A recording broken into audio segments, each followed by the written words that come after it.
Good morning, Rogers Scholars. Today is Friday, May 15.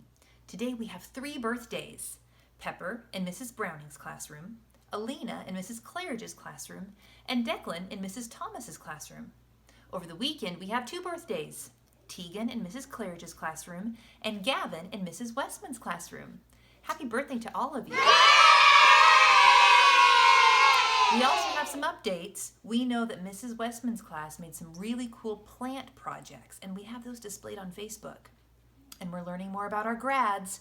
We know that Samantha wants to be an artist or a psychologist when she grows up, and Sarah hopes to be a doctor. I also want to tell you guys about Monday Fun Day. It's coming up, and the theme is, what's for breakfast? Take a picture of what you had for breakfast and post it so we can all get some new ideas for some breakfast recipes. Responsibility means taking care of your duties and answering for your actions. Responsibility is a good idea because if you do your work and the rest of your family does their work, then things get done.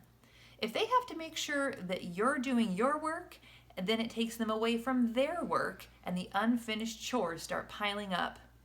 Families are like a team sport. Everyone has to play their position in order to win the game. Booker T. Washington said, "Few things help an individual more than to place responsibility upon him and to let him know that you trust him." The answer to our last question is, Alaska has the most islands. Alaska has 2,670 named islands. The question for today is, from the Bible, this frightened man led an army of 300 men to victory over the Midianites. What was his name? One more time, from the Bible. This frightened man led an army of 300 men to victory over the Midianites. What was his name? Have a fabulous Friday, and we'll see you soon for Friday Family Worship.